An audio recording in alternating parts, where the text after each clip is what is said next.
elmoremoving.com.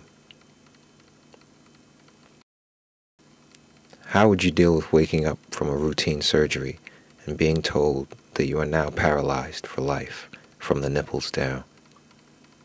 Do you think you would be able to keep going on with your life like normal? Would you give up on life? Be honest. What if you had 2 beautiful children and a lovely spouse or partner?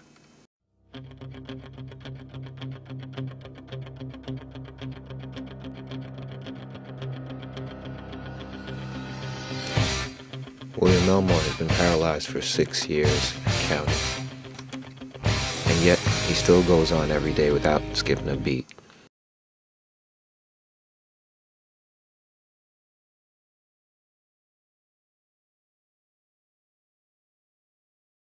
Okay, here we are at the entrance to get into City Hall. It's actually in the back side of City Hall, which goes to the basement and a buzzer. So we're going to make an attempt now to go ahead down there and see how much of an impact we make trying to get into the building.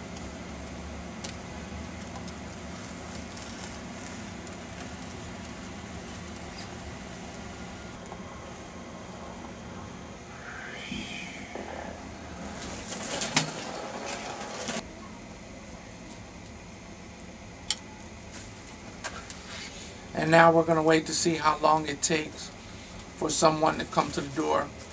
Past 5 minutes, I'm going to go ahead and cut it short, and we're going to try and see if we can gain access from the front of the building some kind of way.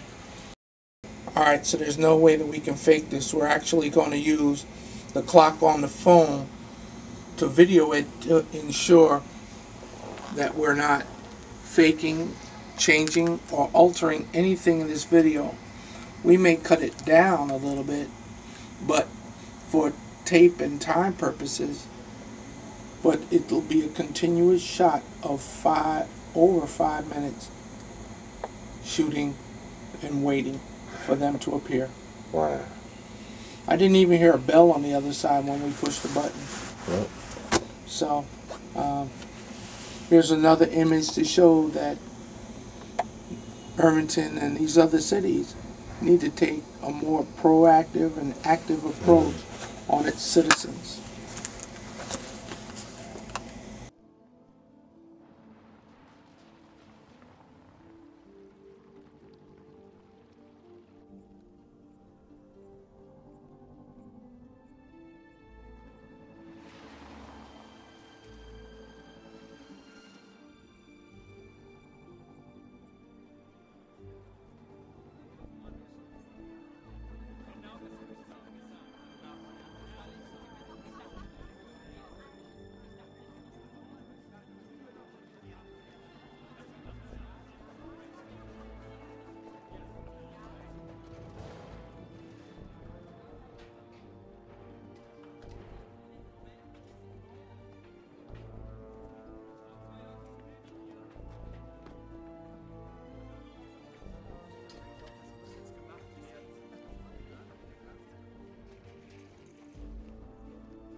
We're in our 6th minute.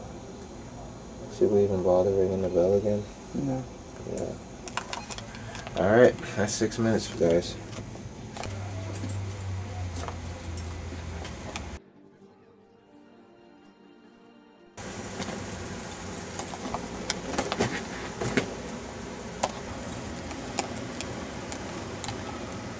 Well, I guess this is how they used to get into City Hall many years ago. And then they spent all that money making that access ramp going to the basement with a buzzer. I guess that was for show because We pushed the button, we waited 5 minutes, nobody showed up. Nobody appeared to let us into the building. So you can see from many, many years ago where this wooden ramp was used to now, nothing has changed.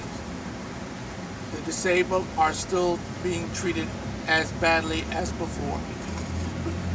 Just wasting taxpayers' money.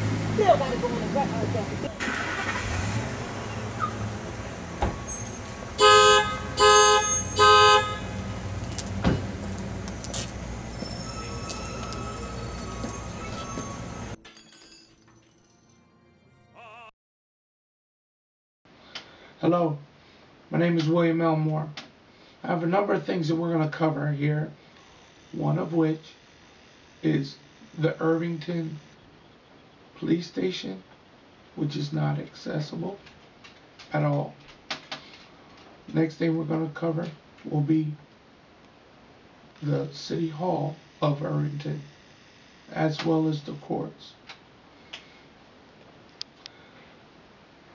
Now I'd like to talk about City Hall and the courts.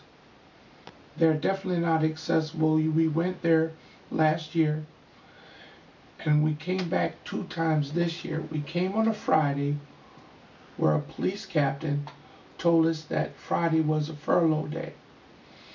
We explained to him what we were doing and then we left. We returned the following Tuesday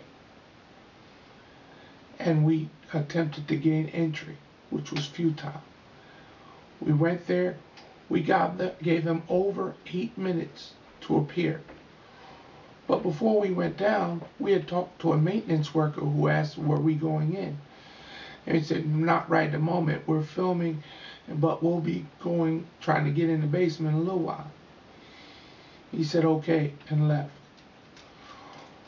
We eventually made our way down to the basement, down the ramp, and rang the doorbell twice. Once in the beginning, and then halfway through, we rang the doorbell again. After 8 minutes, we found that no one came. So we came back up, and this is why I'm here today, to explain those things to you. The police department, as you saw previously, was not accessible then, and it's not accessible now. And that's a very big problem. Not only that the disabled can't go on and do their day-to-day business in City Hall free and encumbered by the difficulties that put them in the chair, or the fact that we can't go and come when we please like everyone else. And it's a big problem not being able to go in and make a police report when you need to. Suppose it had been snowing. We would have had a very big problem trying to get a police officer to take our statement out in the cold. So, this is why I say there's a number of reasons why. So far, we've done a number of cities, approximately 7 or 8. And Irvington has been the worst of them, not having any of the ADA changes that needed to be met to address the issues for the disabled and elderly. So, hope you're watching. If you could pass this information on to others, so hopefully Mayor Smith will get the message and try to help in making our plight easier. Have a good one.